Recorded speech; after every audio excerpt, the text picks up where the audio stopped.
Assalamualaikum warahmatullahi wabarakatuh. Salam sejahtera bagi kita semua. Shalom, Om Swastiastu, Namo Buddhaya, salam kebajikan.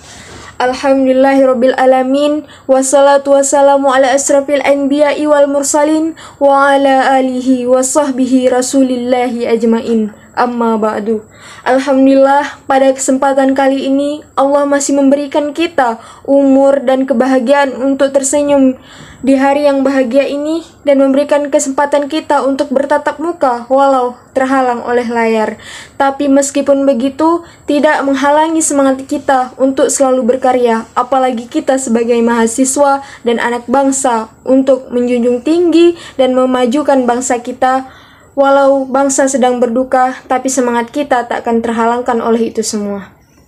Baiklah, tak lupa pula kita haturkan kepada Nabi besar Muhammad SAW dengan ucapan Allahumma salli ala Sayyidina Muhammad wa ala ali Sayyidina Muhammad, dengan harapan semoga memberikan syafaat untuk kita semua dan sampai kepada baginda Rasulullah beserta keluarga dan sahabatnya. Baiklah, tanpa memperpanjang mukadimah saya lagi, saya Hasmiatun Hasanah, mahasiswi UIN Suskaryau, Fakultas Dakwah dan Komunikasi, jurusan Ilmu Komunikasi. Saat ini saya mengambil konsentrasi Public Relation dan saya berasal dari kelas 3A Public Relation. Dan pada kesempatan kali ini, saya ingin menyampaikan pidato singkat dengan tema besar yaitu Gerakan Sadar Hukum, dengan judul besarnya Tegaskan Kepatuhanmu Terhadap Hukum dengan Apresiasi dan Tindakan Terbaikmu, untuk memenuhi mata kuliah SHI yang dipimpin oleh Bapak Yantos MSI. Baiklah, pertama-tama, semangat jiwa anak bangsa Indonesia, semangat patuh hukum bangsa, dan semangat mempertahankan keadilan. Itu adalah sebuah prinsip yang harus dipegang oleh anak bangsa. Tidak ada hidup yang berjalan lancar tanpa perjuangan dan pengorbanan mulia adanya. Aku, kamu, kita, kami, dia, mereka, dan semua masyarakat adalah aset bangsa yang menentukan bagaimana hasil dari perjuangan itu sendiri. Mungkin saya tidak membuka banyak buku motivasi atau memetik dari sumber terpercaya, bahkan mungkin tidak perlu meminta kalimat support dari para petinggi-petinggi yang kita miliki.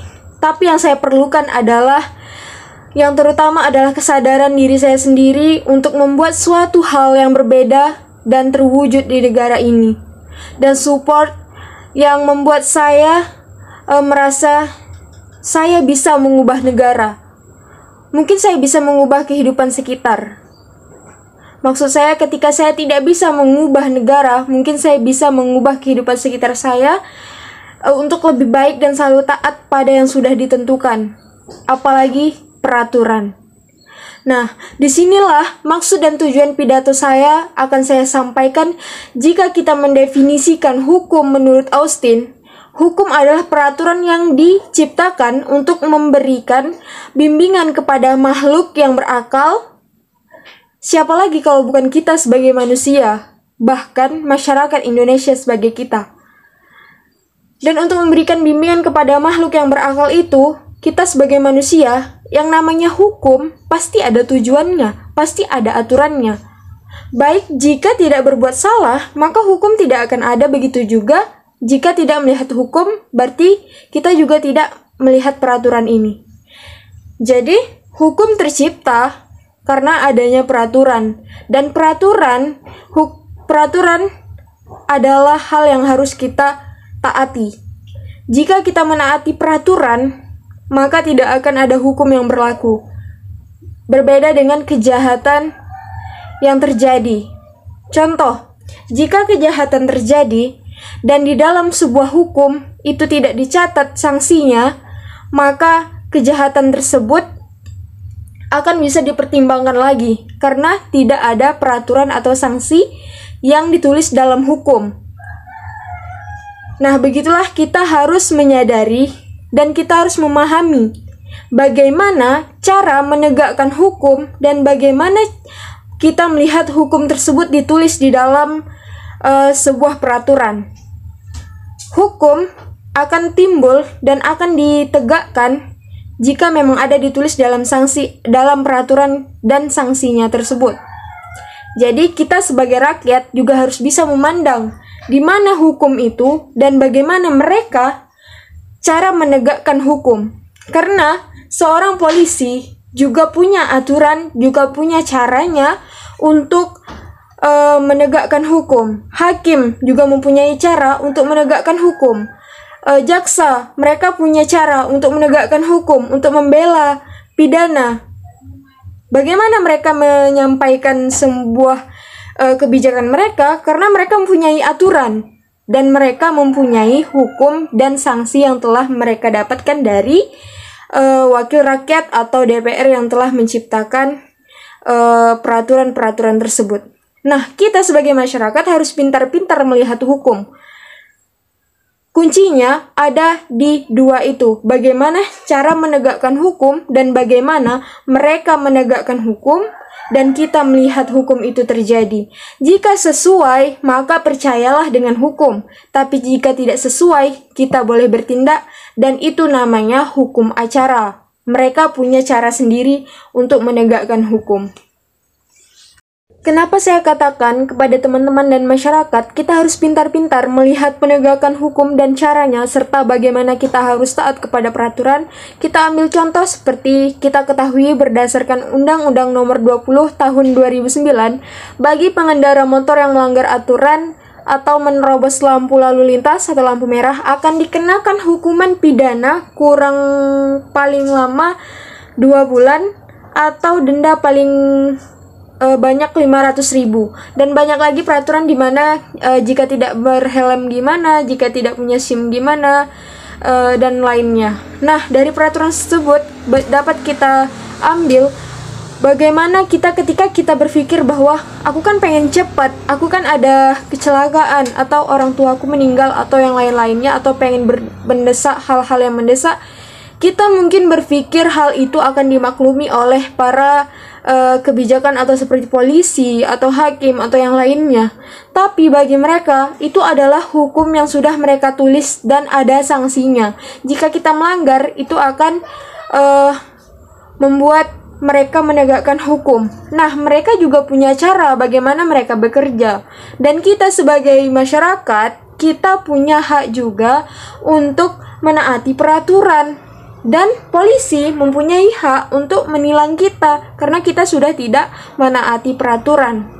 Masalah yang lain, contoh ketika kita melihat para koruptor atau yang lain-lainnya, mereka juga bakal dihakimi, mereka juga akan diberikan sanksi. Masalah yang lain-lainnya itu urusan mereka. Nah, contoh kedua bisa kita lihat seperti orang yang dengan sengaja menyebarluaskan informasi yang bermotif pencemaran nama baik atau hoax, seperti yang dimaksud dalam Undang-Undang ITE, pasal 27 ayat 3 akan dijerat dengan pasal 45 ayat 1, sanksi pidana maksimal penjara 6 tahun atau denda maksimum 1 miliar rupiah. Nah, di situ dapat kita ambil bahwa dengan sedikit saja kita berbuat kesalahan, padahal menurut kita itu tidak sengaja, tapi di mata orang yang kita cemarkan nama baiknya, di mata orang yang kita coret nama baiknya, itu akan menjadi hal yang membuat kerugian bagi mereka, dan mereka berhak menuntut kita. Dan polisi berhak menindakinya, hakim berhak menindakinya. Tapi di sini jaksa, jika kita menggunakan jaksa juga bisa membela kita, tapi dengan caranya. Dan jika polisi lebih kuat dan sebagai orang yang terkorban lebih kuat, itu akan mereka bisa menegakkan hukum. Nah, di sini tugas kita sebagai terdakwa, bagaimana kita bisa melihat hukum itu ditegakkan, bagaimana mereka menegakkan hukum, dan kita harus tahu peraturan-peraturan yang telah mereka tulis dan mereka buat. Nah, di sini tugas kita sebagai masyarakat juga, kita harus tahu peraturannya. Jika mereka sudah tidak sesuai dengan cara menegakkan hukum, berarti mereka yang salah. Tapi jika hukum itu sudah tertulis jika mereka menegakkan hukum secara benar, tapi mereka melihat hukum itu yang ditulis dan diciptakan itu tidak benar, maka yang harus kita salahkan adalah peraturannya. Karena di sini peraturannya yang salah dan bagaimana mereka yang membuat peraturan.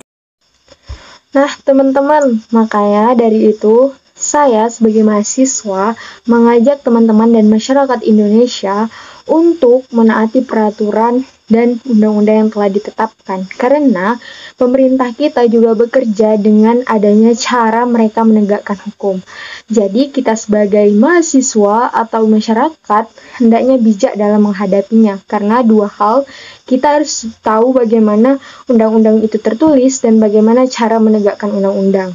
Nah, dari hal terkecil kita harus bisa menaati undang-undang dan menaati peraturan. Contohnya, ketika kita keluar dari jam mata kuliah yang bukan jam mata kuliah keluar atau bukan jam istirahat, itu sama saja melanggar peraturan. Nah, ketika dosen memberikan kita nilai rendah, itu sudah tugas dosen karena kita sudah melanggar peraturan yang sudah ia tetapkan dan ia bijakkan dari awal dia mengajar. Nah, dari hal terkecil, kita harus belajar menaati perintah, menaati peraturan, agar hidup kita berjalan dengan baik, dan kita tidak akan disangsi dan tidak akan dihukum oleh siapapun. Karena seseorang tidak akan menghukum terdakwa jika dia tidak melakukan kesalahan. Bahkan hakim tidak akan menghakimi seseorang jika dia tidak bersalah. Dan jaksa akan membela jika memang itu kebenarannya. Nah, marilah kita sebagai bangsa Indonesia, masyarakat Indonesia yang bijak dan yang pintar, kita harus bisa menyeleksi apapun halnya agar kita tidak mudah terhukum dan kita tidak mudah untuk menghukum orang lain. Dan kita, maka didirikannya gerakan sadar hukum agar kita sebagai manusia mempunyai kesadaran atau kepekaan dari diri kita sendiri, peka terhadap hukum dan peka terhadap perintah-perintah yang telah dibijakkan oleh pemerintah di atas. Nah, masalah selebihnya atau mereka yang tidak taat akan hukum, mereka yang seandainya pemerintah yang mempergunakan hukum secara semena-mena, maka dari itu kita sebagai masyarakat tidak boleh merasa terbodohi dan kita harus melihat bagaimana cara penegakan hukum tersebut. Kita boleh membantah jika penegakan hukum tersebut tidak sesuai dengan undang-undang yang telah dituliskan, dan undang-undang itu atau peraturan itu perlu diubah jika tidak sesuai dengan hak kita sebagai manusia, karena hukum juga terdapat dari kedaulatan rakyat. Kenapa kedaulatan rakyat? Karena rakyat punya hak di sini untuk memegang bagaimana mereka cara penegakkan hukumnya. Kita mempunyai hak untuk melihat dan menikmati proses mereka dalam penegakan hukumnya. Nah, dari sebab itu, maka saya berikan judul tegaskan tindakanmu, tegaskan hukum, dan tegaskan apresiasimu untuk hukum. Jadi, tegaskan hukum itu, tegaskan kepatuhan kita kepada hukum melalui tindakan kita sebagai mahasiswa, sebagai masyarakat, sebagai anak bangsa Indonesia, pemuda Indonesia untuk menggerakkan dan memajukan bangsa Indonesia. Walau negara kita sedang berduka, tidak ada hal yang bisa menghalangi kita untuk berkarya dan untuk memajukan bangsa kita. Jadi, marilah kita menaati peraturan dan menaati hukum, dan percayalah, mereka tidak akan menghukum dan tidak akan menegakkan hukum jika memang tidak ada sanksi yang dituliskan dan kita tidak melanggarnya. Nah, jadi marilah kita taati hukum dan berikan apresiasimu terhadap mereka yang menciptakan hukum dan terhadap mereka yang menegakkan hukum, dan kita jalani hukum tersebut dan jangan langgar hukum tersebut. Jangan sampai kita merasakan sanksi-sanksi itu di tubuh kita, jangan merasakan sanksi-sanksi itu di kehidupan kita, karena itu akan membebani untuk keluarga kita, terutamanya untuk kehidupan kita ke depan. Boleh mungkin dijadikan pelajaran, tapi jangan sampai untuk 2 kali. Nah, mari kita berikan tindakan terbaik kita, berikan apresiasi kita dan tindakan terbaik kita untuk menjalani dan menaati hukum dengan baik. Baiklah, mungkin hanya itu yang bisa saya sampaikan. Lebih dan kurang saya mohon maaf. Wabillahi taufiq wal hidayah. Assalamualaikum warahmatullahi wabarakatuh.